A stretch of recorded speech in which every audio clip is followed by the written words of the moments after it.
Ele aqui, Rodrigo Glatti, sócio da GTI, para a gente bater um papo aqui sobre esse mercado, entender um pouco o impacto de tudo isso, todo esse cenário, tudo que tem acontecido aqui nesse mercado. Glatti, obrigada sempre pela sua companhia aqui, sua parceria. Um forte abraço para você e todo mundo aí da GTI. Obrigado mais uma vez, Débora, pelo convite. Sempre que vocês precisarem, estamos aqui à disposição. É sempre um prazer estar aqui com vocês. Obrigada. Glatti, vamos lá. A gente começou esse dia com uma queda, o que já era ali mais ou menos esperado, diante, né, desse cenário lá nos Estados Unidos. A gente deveria ter, né, um impacto um pouco atrasado, já que a gente não teve negociação ontem, mas ao mesmo tempo, alguns fatores, como por exemplo, já a probabilidade de problema em abastecimento, tanto em relação a combustível como de alimentos, devido a todas essas manifestações que vinham acontecendo, né, nas rodovias, e isso, claro, acaba impactando. A gente viu em 2018 como que aconteceu, né, todas essas manifestações agora, a gente já esperava ali um respingo. Mas, ao longo do dia, a sensação que dá é que o investidor ele não está tão preocupado com esse cenário local. O que ele espera é que essas transições do governo aconteçam de maneira tranquila, e com as notícias que a gente veio tendo ao longo do dia, a gente viu então o Ibovespa virando. É essa mesma leitura que a gente pode fazer, ou tem algum fator extra aí que, na sua visão, é o que pode estar realmente favorecendo aqui essa bolsa? Seria um olhar de gringo? O que pode estar favorecendo essa terceira alta consecutiva após esse segundo turno das eleições? Eu acho que está mais relacionado aí com essa última parte da sua pergunta aí, na verdade, né? Uhum. Eu acho que existem vamos dizer assim, duas classes de investidores hoje, né? Uns que realmente ficaram mais preocupados, né, com essa possível volta do PT, né, ao governo, enfim. E, por outro lado, eu acho que realmente essa alta que a gente tem visto aí do mercado aí, né, depois dessa semana de eleições, ela está realmente relacionada à volta do gringo, né? Eu acho que o investidor de fora realmente, acho que ele tinha uma preocupação maior com a incerteza, né, que se tinha, né, se realmente a gente continuaria com o governo Bolsonaro ou não, enfim. E agora não tem mais essa incerteza, né? Agora já se definiu pelo Lula, né? Então eu acho que essa diminuição, né, de incerteza e de aversão a risco, né, eu acho que realmente tem levado esse investidor estrangeiro realmente a voltar para o Brasil, né? Lembrando assim que se pegar um horizonte mais longo de tempo, né, o gringo realmente tem realmente saído, né, e saiu de Brasil por muitos anos, né, e hoje a gente vê uma posição relativa do Brasil, eu acho que muito mais confortável, né, em relação a outros países, né. Você vê, por exemplo, a Rússia está com guerra, né, a China tem realmente demonstrado uma desaceleração, né, no seu crescimento aí nos últimos anos, que foi bastante importante. Enfim, né, e o Brasil acho que está numa trajetória diferente, né, a gente viu aí, está vendo um crescimento aí na casa de 3% esse ano, está com as contas fiscais aí bem melhor equilibradas do que se esperava, enfim, acho que o relativo do Brasil está melhor, né, então isso tem realmente feito com que esse investidor esteja de volta, né, ao Brasil, e aí realmente por isso que acho que a Bolsa tem se sustentado, né, e o dólar de fato também, né, mostrou aí uma queda em relação ao real aí, importante aí nessa semana, né. Uhum. Bom, temos também fator Petrobras, né, a Petrobras tem uma fatia significativa no índice, não dá para a gente deixar de falar. Claro que foi o primeiro papel, a sentir bastante essa questão da escolha pelo Lula, porque a gente sabe quais são as expectativas e visões do governo do PT para a estatal. Por outro lado, além da gente ter tido já a Glaze hoje falando sobre essa questão do dividendos, que não é a favor disso, que eles assumindo isso deve mudar, porque eles não concordam em pegar o dinheiro que poderia ser para reinvestimento, tá? Enfim.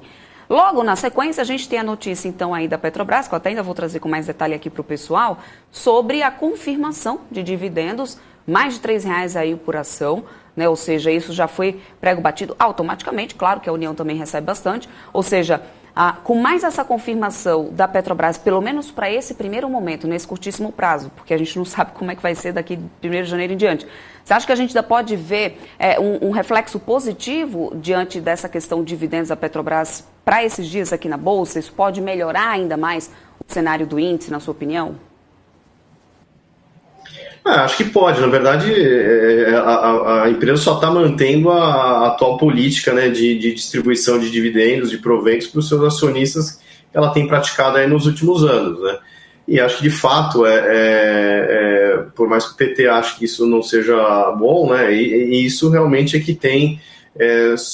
isso é uma prova, né, de que a empresa tem gerado aí resultados muito consistentes e muito importantes, muito robustos, né? Inclusive a gente tem uma expectativa aí para esse resultado do terceiro trimestre seja provavelmente um dos melhores da história da empresa, né?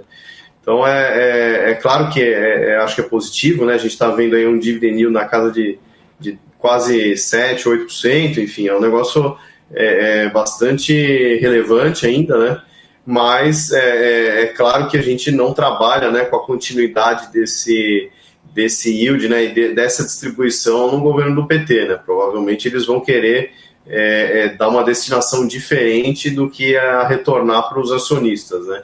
A gente imagina que pode haver algum tipo de destinação desses recursos para investimentos em outros tipos de projeto que eles não investem como nesse governo atual, né?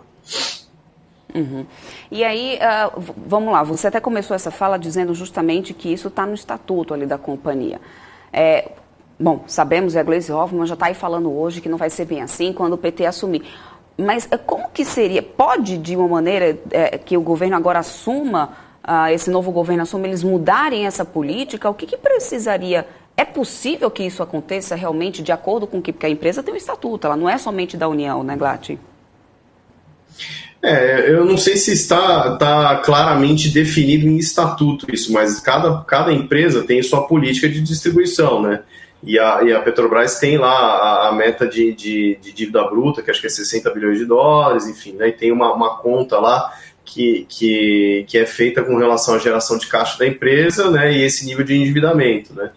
E essa é uma das coisas que, a partir do momento em que o PT conseguir nomear, né, novos conselheiros, né, para a empresa, eles podem eventualmente propor uma redução, né, dessa política, né, e aí boa parte do mercado já imagina que essa redução ela poderia ser feita aí para o dividendo mínimo, que é o 25% do lucro, né. Então é uma das coisas que a gente imagina que possa acontecer aí no começo do próximo governo. Uhum. Bom, já estamos em novembro, né? Temos Black Friday chegando. Eu não quero deixar de falar um pouco sobre esse setor de varejo. Eu sei que sempre os analistas falam aqui comigo que é um setor que está bastante descontado. Automaticamente, quando a gente tem algum alívio ali de pressão da curva de juros, a gente já começa a ver o setor aparecendo aqui, despontando nas altas. Glatt, você acredita que a gente pode esperar um novembro, pelo menos, mais positivo para esse setor de varejo, que no final das contas já vem bem descontado? Como que está a tua expectativa em relação a essa Black Friday? Ou você acredita que ainda assim a gente vai ter um desvio aí de atenção por causa da Copa do Mundo? Porque até um tempinho desse atrás, não me lembro se foi bem exatamente no mês passado, a gente já tinha ali dados e informações de que teria uma sensação de diminuição de consumo. E isso poderia impactar esse setor, né? Eu acho que tem que fazer uma divisão aí pelos subsegmentos do varejo, né? Eu acho que no caso específico do e-commerce, a gente ainda vai ver os resultados de terceiro trimestre aí ainda, acho que um pouco prejudicados aí, né, nas comparações anuais, aí, com crescimentos muito, muito baixos, enfim, né? E acho que provavelmente todas as empresas aí reportando prejuízos, provavelmente, né? E acho que para o quarto trimestre eu não estaria tão otimista também, porque eu acho que a gente tem ainda o efeito, né, da alta de juros, né? Lembrando que quando a gente tem um ciclo, né, de aumento de juros, o efeito prático, né, na economia ele demora um pouco para acontecer, né? E a gente teve a parada, né, dos aumentos lá, acho que em maio, junho, né? Então a gente ainda tem esse arrasto, vamos dizer assim, né, esse efeito aí dos juros ainda mais para frente, aí acho que ele continua a existir, né? Então, assim, acho que pode haver, e além disso a gente tem uma previsão aí de desaceleração de PIB também. A gente tem visto aí nas prévias, né, de alguns setores aí, a gente tem visto uma desaceleração. Então eu acho que quem está olhando mais curto prazo, eu acho que não estaria tão otimista, né, com os dados de varejo em si, principalmente do e-commerce, né? Então eu acho que, enfim, Agora, olhando do ponto de vista mais longo prazo, né, eu acho que sim, as empresas realmente estão descontadas, a gente vê valuations muito menores do que a gente viu, né, nos últimos anos, enfim. E obviamente a gente vê uma possível queda, né, dos juros lá no primeiro ou no segundo trimestre, dependendo do comportamento da inflação, né. É óbvio que num governo do PT, provavelmente a gente pode ter uma postergação, né, do início da queda de juros, né, mais para frente, né? Então isso aí provavelmente poderia retardar a recuperação das ações ligadas ao consumo e varejo, né? Mas de toda forma, assim, como eu disse, por exemplo, você vê os números de shoppings, por exemplo, né? A gente vê aí índices bastante positivos, né, crescimento bastante grande, né? Seja por volume ou por preço, né? Claro que preço ainda tem um componente de inflação aí que tem trazido números melhores, né? Mas os volumes estão se recuperando, né? Então, como disse, né? Realmente depende muito de cada subsegmento, né? Do consumo e varejo, né? Mas, enfim, eu acho que a gente tem uma tendência de curto prazo mais desafiadora, né? Uhum. Perfeito, Glatt. Muito obrigada mesmo sempre pelo teu tempo, por vir aqui, trazer um pouco da tua visão. Forte abraço para você novamente, para todo o time da GTI. É sempre muito bom ter vocês aqui conosco. Até uma próxima.